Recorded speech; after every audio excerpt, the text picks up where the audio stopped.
कभी भी जब मैंने तुमको बोला ये चीज को याद करो, या कभी भी तुमको किसी भी सब्जेक्ट में कुछ भी याद करना है, 3 तरीके याद करने के याद रखना।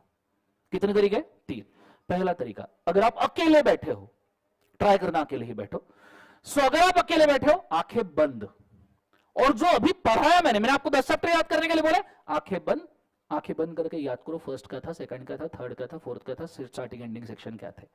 जो याद नहीं आ रहा है सिर्फ उसको देखो, जो याद नहीं आ रहा है सिर्फ उसको देखो ना। जो याद है उसको वापस से क्यों रीड कर रहे हो? जबरदस्ती टाइम वेस्ट कर रहे हो तुम। तुम्हारे पास बहुत समय है क्या जीवन में?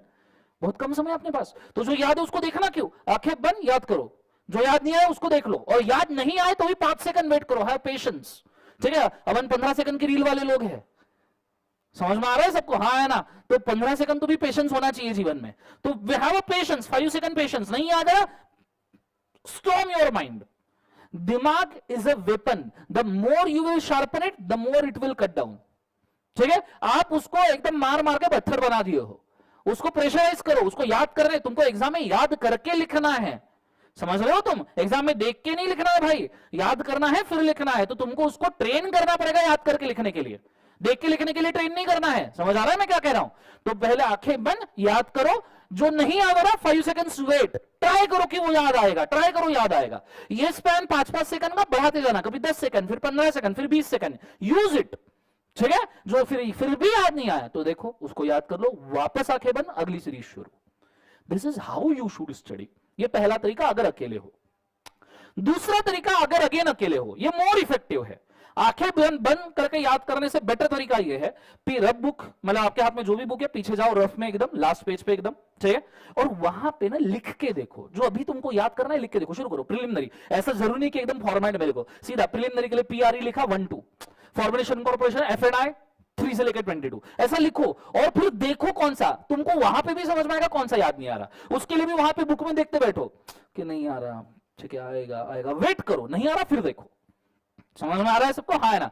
नहीं तो तुम मैक्सिमम समय उन चीजों के ऊपर गंवा दोगे जो तुम्हें ऑलरेडी याद है। और इससे पता है, इससे आपका गलत कॉन्फिडेंस बिल्ड होता है। जब तुम वो चीजें बार बार पढ़ते हो ना जो तुम्हें ऑलरेडी याद है, it gives you unnecessary confidence. तुमको लगता है मेरे को तो सब आ रहा है। नहीं, कॉन्फिडेंस टूटना चाहिए। एग्जाम तक के हर बार जितने बार तुम तुम्हारे कॉन्फिडेंस को चैलेंज करोगे उतना प्रिपेयर होंगे। समझ में आ रहा है सबको? हाँ ना? ये चीज को याद रखना। क्लियर है कंसेप्ट? यस और नो? तो याद करो, लिख के देखो। This is individual, 2 individual method. तीसरा सबसे इफेक्टिव मेथड है, आपके साइड में आपका बेस्ट फ्रेंड बैठा है, पहचान वाला बैठा है, आपकी जायदाद है वो, बोलो हाँ या ना? आपका बच्चा है ना वो, यस और नो? अरे बोलो यस और नो। तो ऐसे सिचुएशन में आपका उसके ऊपर हक बनता है नहीं बनता है? व्हाट द हक? अरे बनता है नहीं बनता है? हक बोला रे मैंने ये। सो आपका हक बनता है नहीं बनता है? बोले यस और नो। तो अगर आपका उसके ऊपर हक बनता है तो आपकी जिम्मेदारी है कि आप उसको याद करवा दो।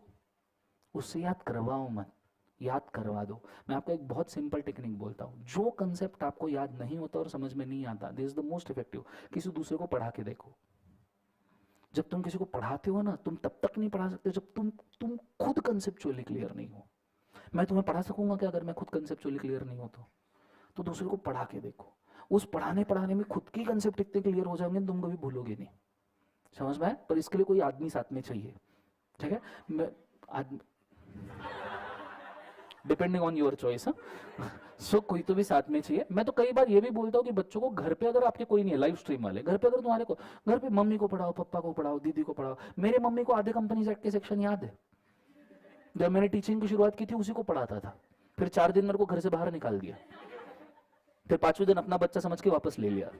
तो ये चलते रहता है। तो ये चीज को याद रखना। अभी भी निकालती है घर के बाहर मुझे, ठीक है?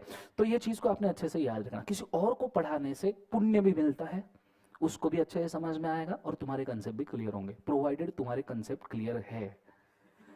ये तो पुण्य नहीं पाप मिलता है। समझ में आ रहा है मैं क्या कह रहा हूँ? जोर से बोलो। 3 तरीके। तो मेरे को कोई भी ऐसा नहीं दिखना चाहिए जो सिर्फ बोर्ड की तरफ बद्ध जैसे दिख रही होती। मस्त है, पढ़ाया सर ने मस्त। अभी सर ने क्या पढ़ाया उससे फर्क नहीं पड़ता। फर्क इससे पड़ता है वो 3 घंटे में तुम क्या लिख सकते हो। समझ में आ रहा है मैं क्या कह रहा हूँ? चलो गो फॉर इट।